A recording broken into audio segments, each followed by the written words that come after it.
नमस्कार साथियों। आज हम संप्रसारण संज्ञा का अध्ययन करेंगे। संप्रसारण संज्ञा का सूत्र जो है वह है इक्यः संप्रसारणम, यानी अगर हम इसको अलग अलग लिखें तो होगा इक यणः संप्रसारणम।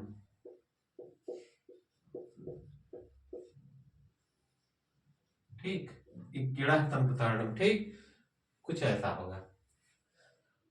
अब प्रत्याहार इक क्या है? प्रत्याहार है। यण भी प्रत्याहार आप जानते ही हैं। इक प्रत्याहार, यण प्रत्याहार। इक प्रत्याहार के अंतर्गत जो है, ध्यान दीजिए,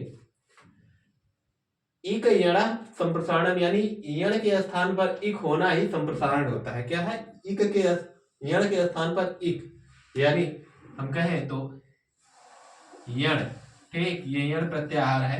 यण के अंतर्गत आते हैं या, व, र और ल, ठीक, या, व, र, ल, ये चार वर्ण आते हैं, ठीक। और वहीं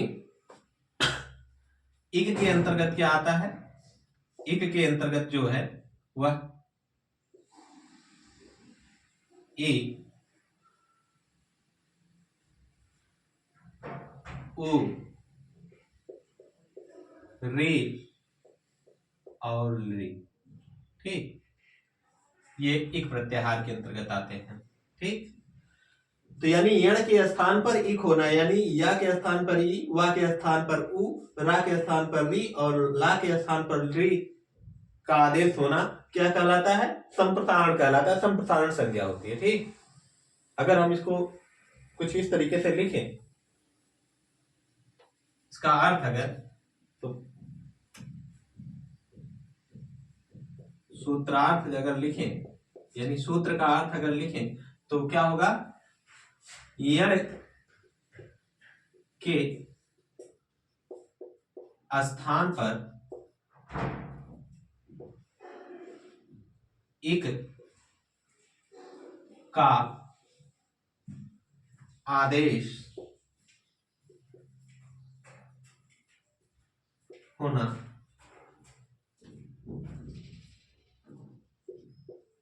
संप्रसारण संप्रसारण संप्रसारण है, ठीक। यण के स्थान पर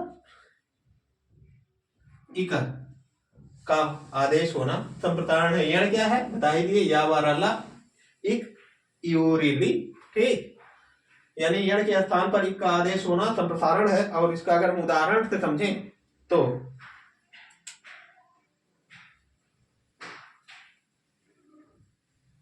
जैसे जैसे यज धातु, ठीक, धन ता प्रत्यय लगाएंगे तो क्या हो जाता है? इष्टः, ठीक। और दूसरा इष्टा हुआ, व उपता हुआ, क्या होगा? उपता हो तो वा और पा, ठीक, वा, पा और धात में ता प्रत्यय जोड़ेंगे तो उपता, ठीक, कुछ ऐसा रूप बनेगा, ठीक।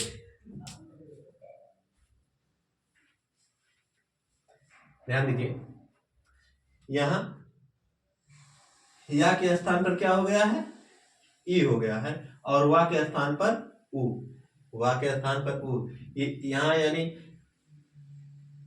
या के स्थान पर ई और वा के स्थान पर उ होने से जो है इनकी, इन वर्णों की क्या संज्ञा हो गई है? संप्रसारण संज्ञा हो गई है, ठीक।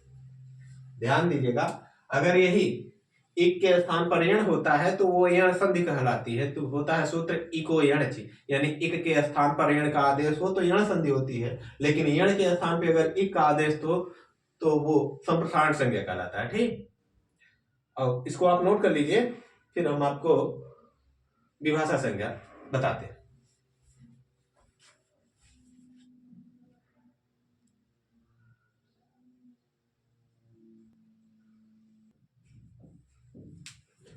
विभाषा संज्ञा यानी इसका सूत्र जो है, ध्यान दीजिएगा, सूत्र जो है विभाषा संज्ञा का वह है न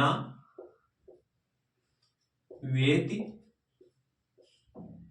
विभाषा। ठीक, न वेति विभाषा ये सूत्र है। इसको अगर हम सरल भाषा में लिखें और तो लिखेंगे न वा इति विभाषा। न वा इति विभाषा क्या होगा? ना वा इति विभाषा, यानी ना और वा अर्थ में की जो है विभाषा संज्ञा होती है। अर्थात हम कह सकते हैं इसको साधारण शब्दों में कि ना यानी निषेध। ना का अर्थ है अर्थ निषेध। ना का अर्थ निषेध और वा का अर्थ विकल्प। ठीक, क्या होता है? विकल्प। अर्थात हम कह सकते हैं कि निषेध और विकल्प, यानी अर्थात निषेध और विकल्प इन दो अर्थों की विभाषा क्या होता है? अर्थात निषेध और विकल्प इन दो अर्थों की विभाषा संज्ञा होती है। संज्ञा